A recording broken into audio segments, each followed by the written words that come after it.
aftermath of the Second World War, the world stood at a crossroads, devastated by conflict, yet uncertain of the future that lay ahead. For in the ruins of Berlin, in the ashes of Hiroshima and Nagasaki, and in the corridors of Washington and Moscow, two powers emerged that would shape the destiny of humanity for nearly half a century: the United States of America and the Union of Soviet Socialist Republics. Nations bound not by friendship, but by rivalry, not by cooperation, but by suspicion, each representing not merely a state, but an idea. The space race, for in the heavens above, both superpowers saw not only the promise of exploration, but the proof of supremacy. It began quietly, yet with thunderous impact, in October of 1957, when a small silver sphere, no larger than a beach ball, called Sputnik 1, was hurled into orbit by a Soviet rocket, and as it circled the Earth, emitting a steady, beeping signal, it sent shockwaves across the world. For the Soviets had demonstrated not only the ability to reach the stars, but the power to deliver weapons across continents. And in that moment, the balance of power shifted, and Americans, long confident of their technological superiority, felt a chill of vulnerability. Newspapers screamed headlines of a Sputnik crisis. Parents looked skyward with fear, and in Washington, policymakers recognized that the contest for space was not a luxury, but a necessity. For whoever commanded the skies could command the earth. In response, the United States created the National Aeronautics and Space Administration in 1958, a civilian agency tasked with catching up and surpassing the Soviets.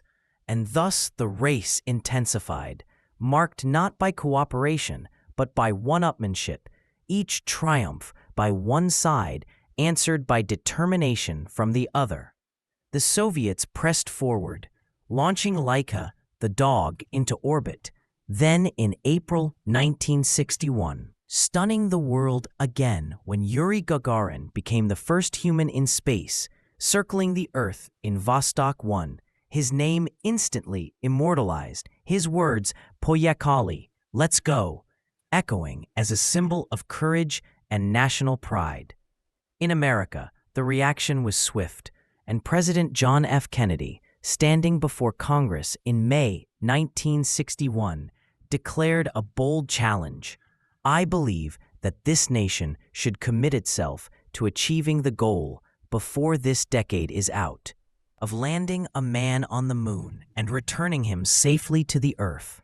It was an audacious pledge, one that galvanized a nation, setting in motion the Apollo program, a vast endeavor of science, engineering, and willpower.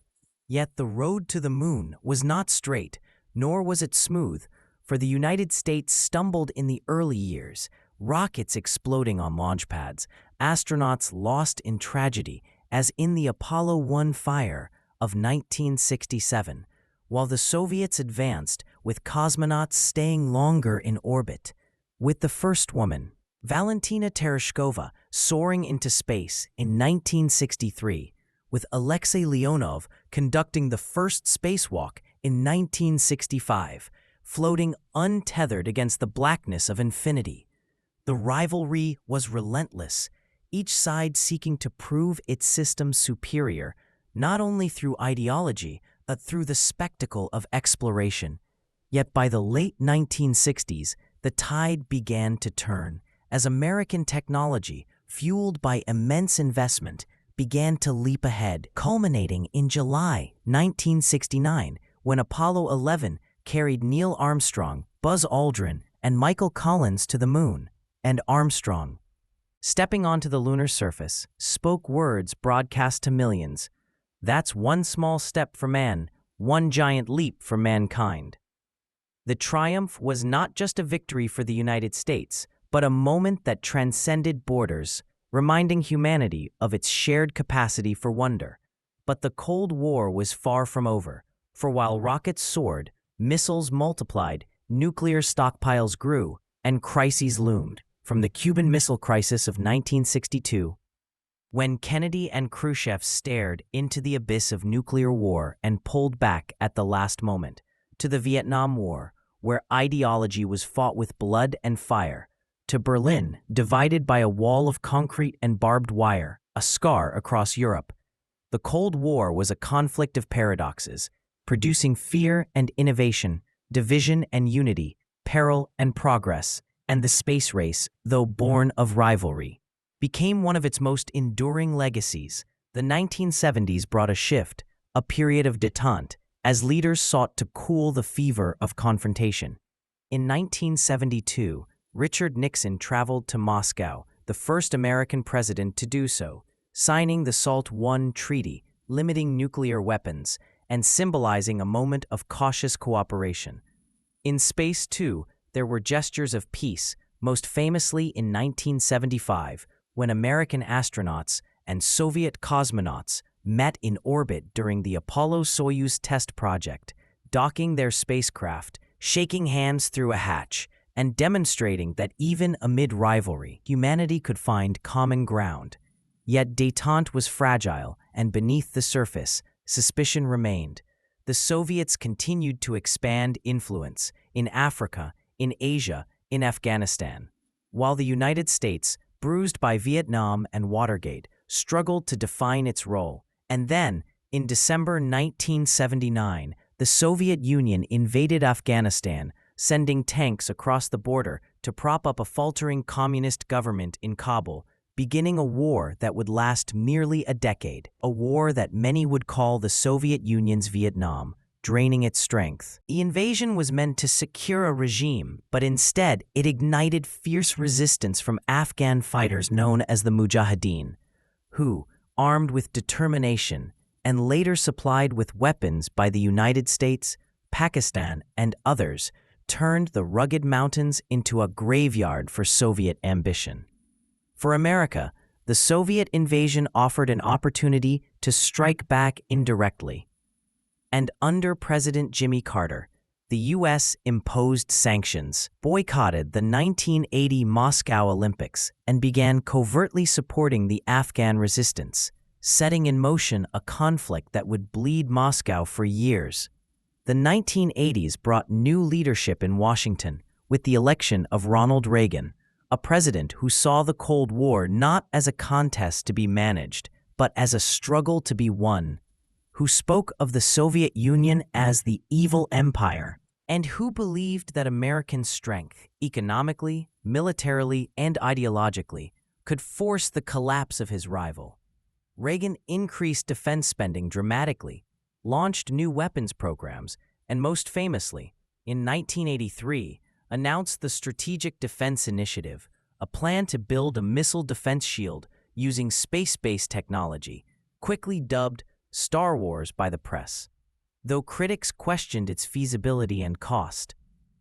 The announcement rattled the Soviet leadership, who feared that such a system could render their nuclear deterrent obsolete, upsetting the balance of power. At the same time, the Soviet Union entered a period of decline.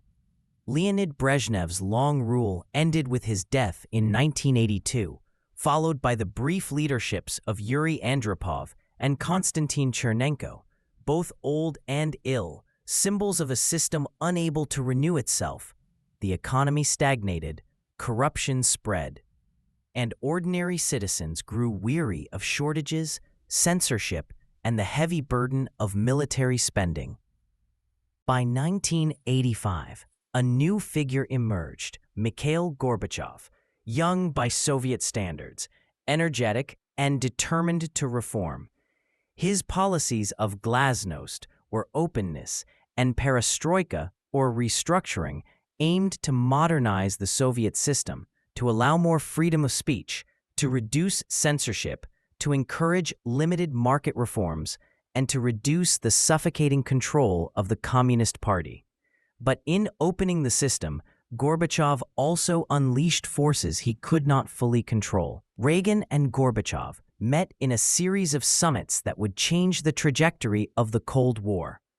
In 1986, at Reykjavik in Iceland, they came tantalizingly close to agreeing on eliminating nuclear weapons altogether, though the talks broke down over Reagan's insistence on pursuing the Strategic Defense Initiative. Still, the momentum was undeniable. In 1987, in Washington, they signed the Intermediate Range Nuclear Forces Treaty, eliminating an entire class of nuclear missiles from Europe, a historic achievement. That same year, Reagan traveled to West Berlin, standing before the Brandenburg Gate, and delivered a speech that would echo through history. "Mr. Gorbachev, tear down this wall." His challenge, bold and direct, was heard not only in Moscow, but in the streets of East Berlin, where people longed for freedom.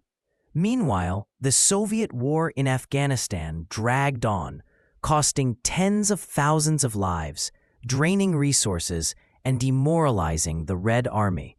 By 1986, the US-supplied Stinger missiles were shooting down Soviet helicopters, shifting the balance further in favor of the Mujahideen. At home, Gorbachev faced rising dissent, nationalist movements stirring in the Baltic states, unrest in Poland where the Solidarity movement, led by Lech Walesa, challenged communist rule, and an economy unable to meet the needs of its people.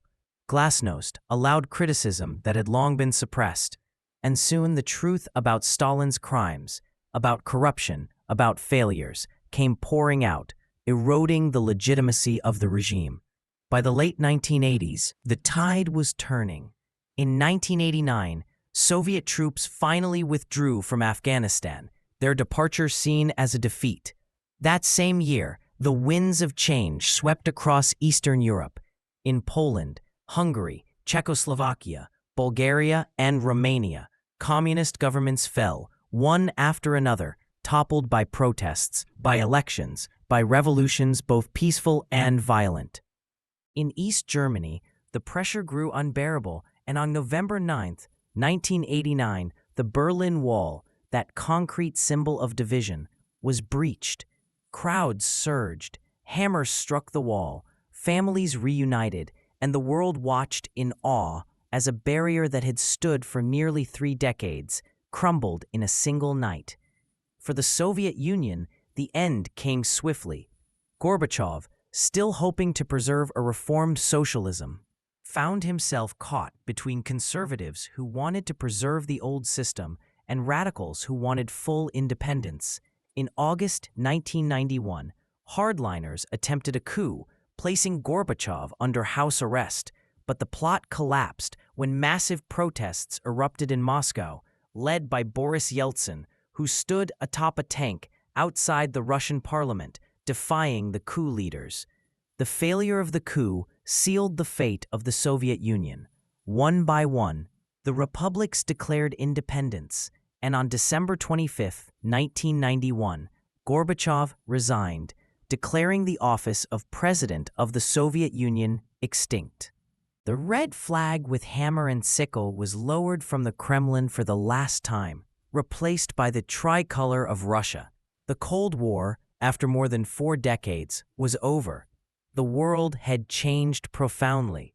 The United States emerged as the sole superpower, its victory proclaimed not with battles won, but with walls falling, with regimes collapsing, with ideas triumphing over repression.